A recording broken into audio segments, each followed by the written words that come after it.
When people think of ancient Japan, they often imagine fearless samurai with shining swords.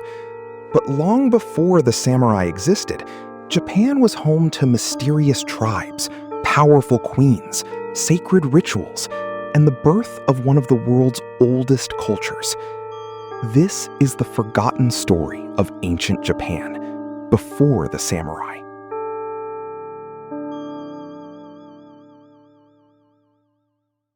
Long before the rise of the samurai, long before mighty castles and legendary swordmasters, the islands of Japan were covered with dense forests, towering mountains, and untouched rivers. Thousands of years ago, the first people arrived on these islands, crossing ancient land bridges during the last ice age. They became the ancestors of one of Japan's oldest known cultures, the Jomon people. Beginning around 14,000 BC, the Jomon lived as skilled hunters, fishers, and gatherers. The surrounding seas provided fish and shellfish, while forests offered deer, wild boar, nuts, and edible plants. Unlike many early civilizations, the Jomon did not build large cities. Instead, they lived in small villages of wooden homes with roofs made from grass and reeds. Life was closely connected to nature. Every season brought new opportunities and new challenges. But the Jomon people created something truly extraordinary.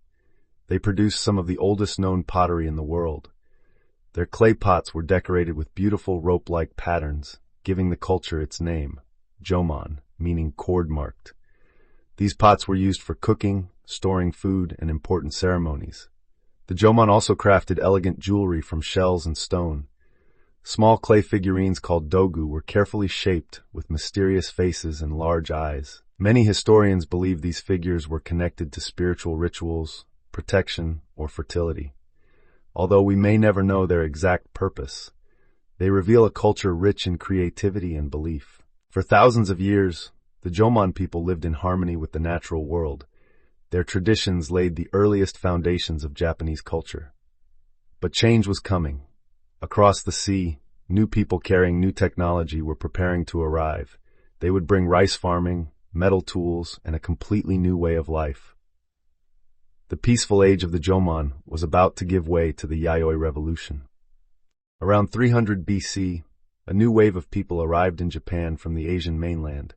They brought with them ideas that would transform the islands forever. These newcomers became known as the Yayoi people. Unlike the Jomon, the Yayoi introduced wet rice farming. Across the valleys of Japan, forests were cleared and carefully designed rice fields began to spread across the land. For the first time, large harvests could feed growing communities. Villages became larger. Populations increased, and permanent settlements began to flourish. But farming was only the beginning. The Yayoi also brought bronze and iron technology. Iron axes and farming tools made agriculture more efficient. Bronze bells, mirrors, and ceremonial weapons became important symbols of culture and leadership. As villages grew wealthier, society began to change. Some families controlled more land and food than others. Powerful local chiefs emerged, leading their people and protecting valuable farmland. Competition between villages increased. Simple wooden fences gradually became fortified settlements. The first organized warriors appeared, not yet the legendary samurai, but early fighters armed with spears, shields, bows, and iron weapons. Trade also expanded. Boats carried goods between villages, while contact with China and Korea introduced new ideas, technologies, and cultural traditions. For the first time, Japan was becoming connected to the wider world. The Yayoi Revolution completely transformed ancient Japan. What had once been a land of small hunter-gatherer communities was becoming a society of farmers, craftsmen, traders, and emerging rulers. The foundations of a powerful nation were beginning to take shape. And soon, a mysterious queen would rise to unite many of these growing kingdoms. Her name would become one of the greatest legends in Japanese history, Queen Himiko. As the Yayoi villages grew stronger, small communities slowly became powerful kingdoms. Across the islands of Japan, dozens of local rulers competed for land, wealth, and influence. But during this time of conflict, a mysterious woman emerged. Her name was Queen Himiko. Although much of her life remains a mystery, ancient Chinese records describe her as the powerful ruler of the kingdom of Yamatai. Unlike many kings of her time, Himiko ruled as both a political leader and a spiritual priestess. It is said that she rarely appeared in public. Instead, she lived inside a heavily guarded palace, surrounded by attendants. According to historical accounts, she communicated with the gods through sacred rituals and ceremonies. Her wisdom and leadership helped unite many rival tribes. For the first time, large parts of ancient Japan experienced a period of peace and stability. Religion played an important role in everyday life. The people believed that nature was filled with sacred spirits known as kami. Towering mountains, ancient forests, rivers, waterfalls, and even giant trees were believed to possess divine power. These beliefs became the foundation of Shinto, Japan's oldest religion.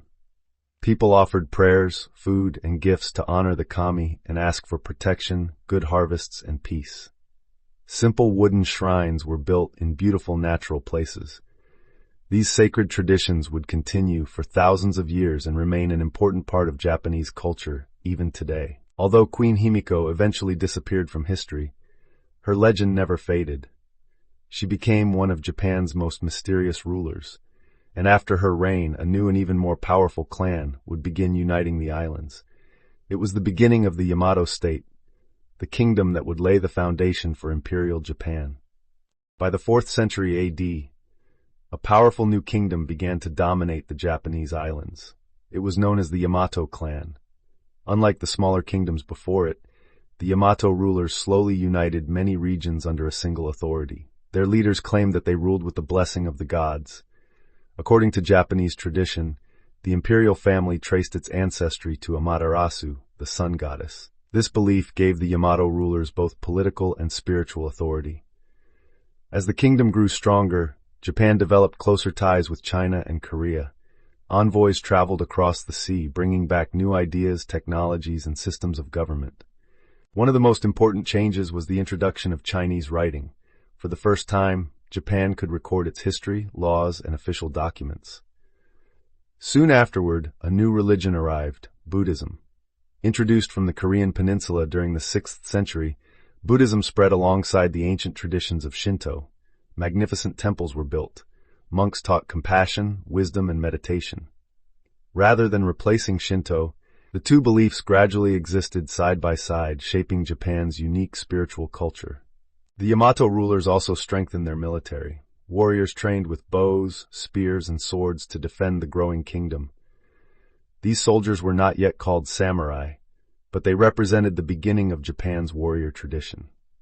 The Yamato period transformed Japan into a more organized and powerful nation. Its government, religion, culture, and military laid the foundation for the centuries that followed. And soon, a new class of elite warriors would rise to dominate Japanese history. The age of the samurai was drawing near. By the 7th and 8th centuries AD, ancient Japan had changed forever. The Yamato rulers had united much of the country. Rice farming flourished, cities grew larger, and powerful noble families competed for influence. But beyond the imperial court, life in the distant provinces was very different. Local leaders needed skilled warriors to protect their lands from bandits, rebellions, and rival clans.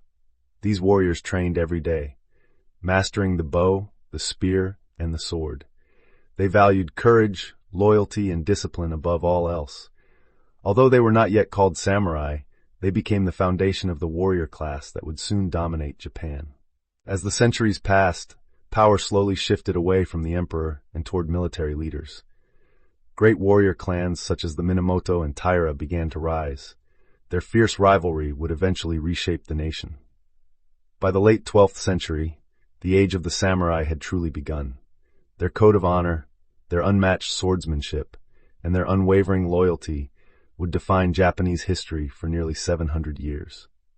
Yet none of this would have been possible without the civilizations that came before. The Jomon people, the Yayoi farmers, the mysterious Queen Himiko, the powerful Yamato rulers, and the arrival of Buddhism all helped shape the Japan we know today. Long